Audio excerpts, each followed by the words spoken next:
अवधूत चिंतन श्री गुरुदेव दत्त. सज्जन हो, श्री सद्गुरूच्या असीम कृपा आशीर्वादानं श्री गुरुचरित्र ग्रंथाची चिंतन पूजा करण्याचा प्रयत्न आपण करत आहोत. त्यामध्ये श्री गुरुचरित्राच्या दुसऱ्या अध्यायाचा सहवास करत असताना आपण मागलच्या भागामध्ये पाहिलं की कलियुगानं ब्रह्मदेवाला गुरुचा महिमा विचारला.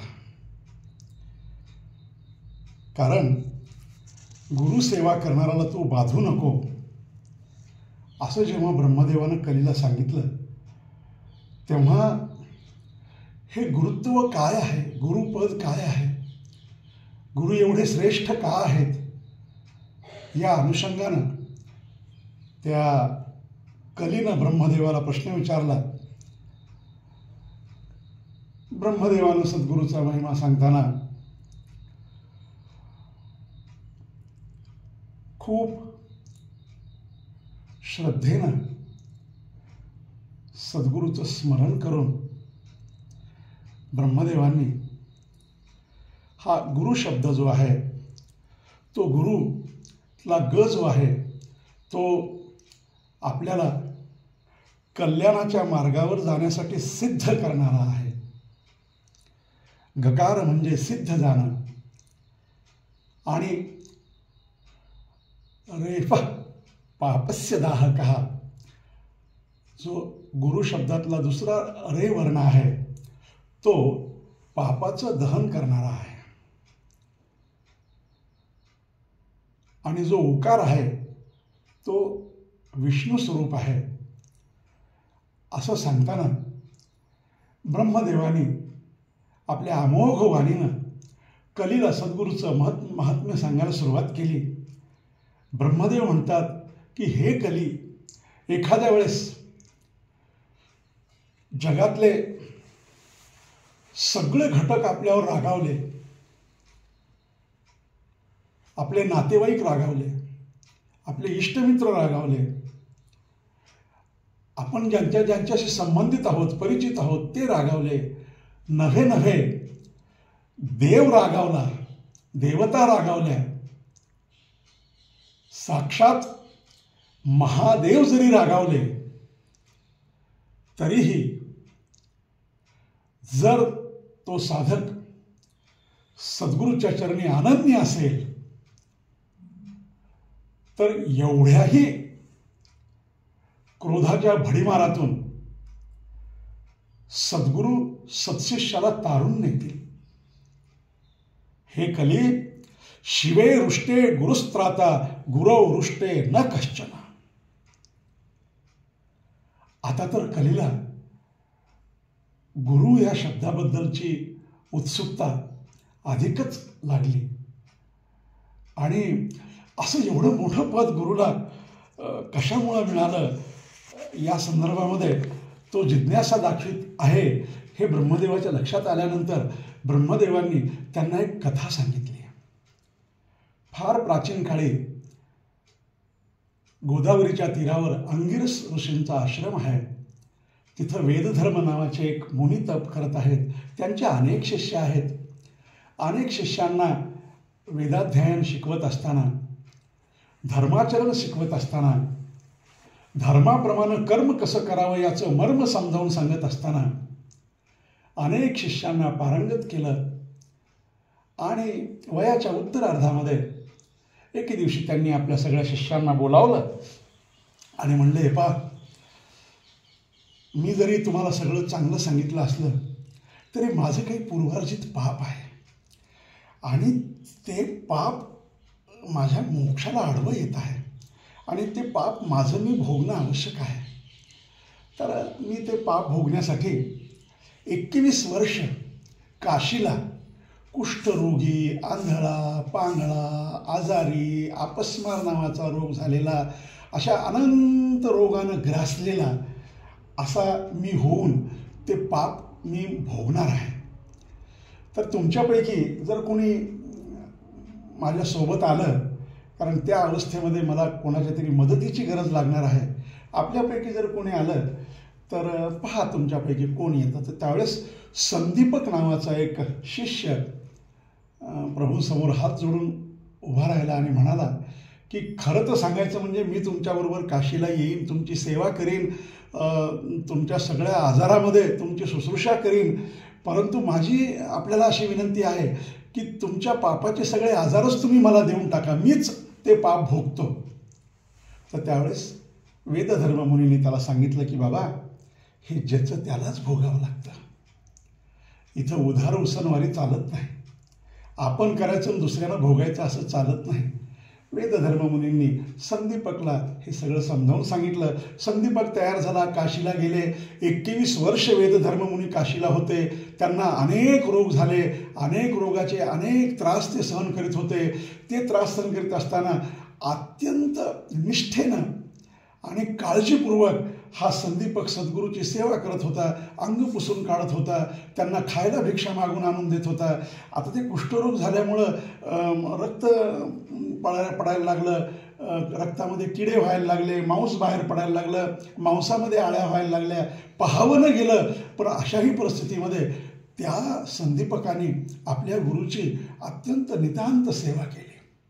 आजारी माणसाचं दुःख वेगळं, परंतु आजारी माणसाची सेवा करणाऱ्याला सुद्धा फार काळजी घ्यावी लागते, फार काळजीपूर्वक ते करावं लागतं. त्या 21 वर्षामध्ये इतिहासाला माहीत नाही की संदीपक किती वेळ झोपला असेल, त्याला कधी उपाशी पडावं लागलं असेल, त्याला कधी झोप लागली नसेल असेल.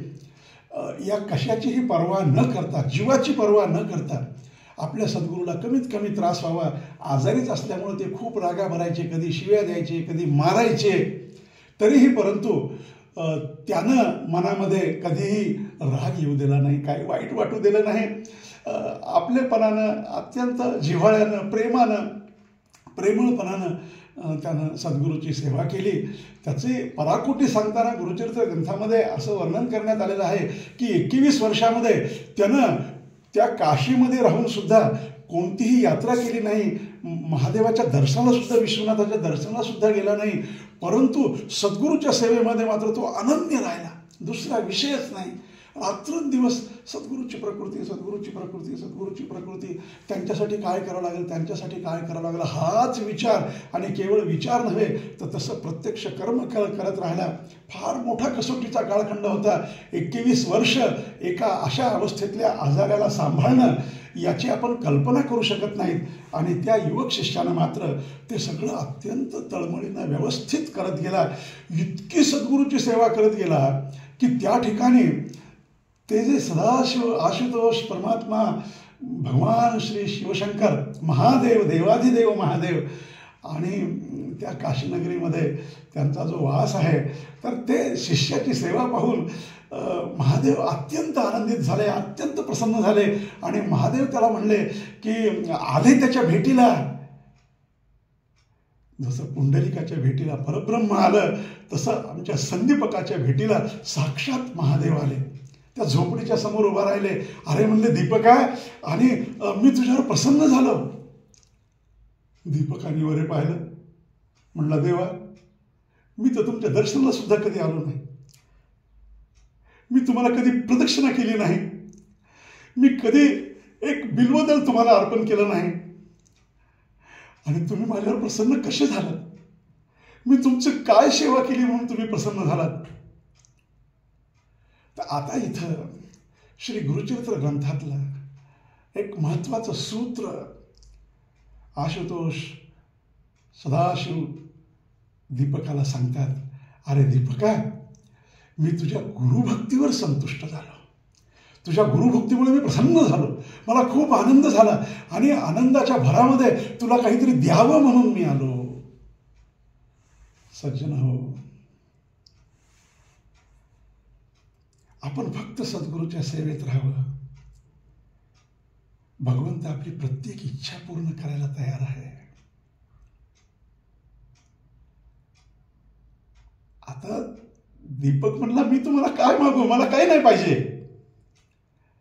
हां थांबा म्हणला थोडंसं, एक 2 मिनटं थांबा, मी गुरु महाराजांना बोलून येतो, त्यांच्या व्याधी नाश व्हावा असं मला फार वाटतं, त्याबद्दल जर त्यांनी परवानगी दिली तर तेवढं मी तुम्हाला मागतो.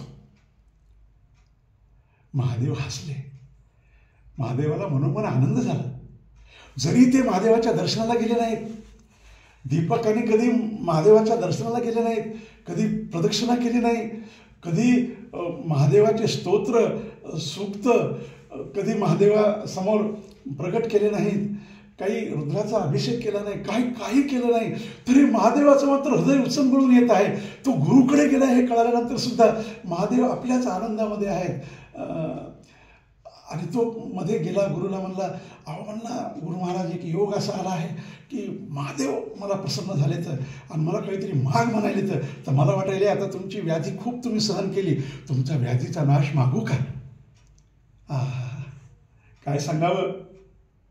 कधी कोणी जर द्यायला बसला तर प्रथम सद्गुरूचं स्मरण व्हावं आणि माझ्या सद्गुरूला काय पाहिजे याचा विचार अंतःकरणामध्ये यावा आणि सद्गुरूसाठी मी मागावं अशी माझी भावना व्हावी.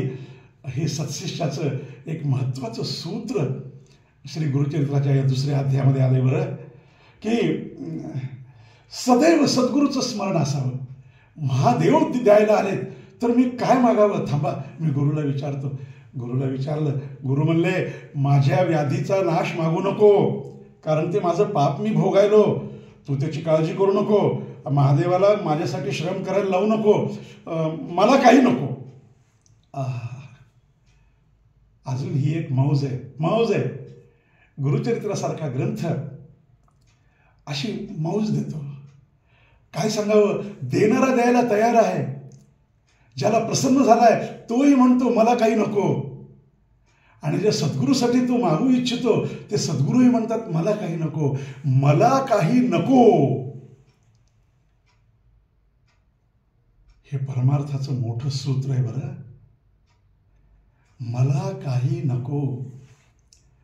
आता मी सांगत आहे, तुम्ही ऐकत आहेत, आपण सगळेजण सारखेच आहोत, पण मला सांगा आपल्या जीवनामध्ये मला काही नको ही स्थिती येईल का? आणि आली तर कशी येईल? खरं सांगू, आली तर सद्गुरूच्या कृपेनंच येईल.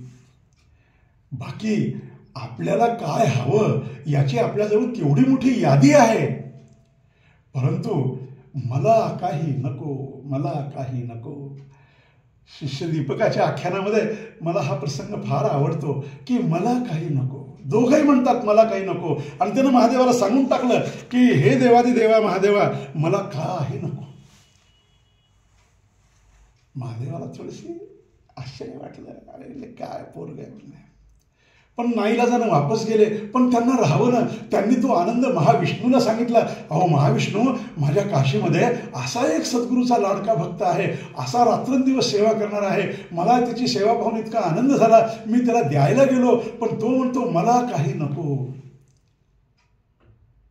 हे जेव्हा महाविष्णूला कळालं तेव्हा महाविष्णूही आनंदित झाले. काय सांगू तुम्हाला, सद्गुरूच्या सेवेनं ब्रह्मा विष्णू महेश सर्वांना आनंद होतो. पुन्हा महाविष्णू आले आणि म्हणले, अरे दीपका, मी तुला प्रसन्न झालो, तुला काय पाहिजे ते माग. दीपक म्हणला, देवा हे तुमचं काय लागलं माझ्या माग? कालच महादेव आले, आता तुम्ही आलात. अरे बाबा, मी तुमची काही सेवा केली नाही, मी काही तुमची पूजा केली नाही, मी काही तुमची काही अर्चना केली नाही, आणि तरीही तुम्ही मला का वरदान देत आहात? आणि काय देऊन देऊन तुम्ही मला काय देणार आहात?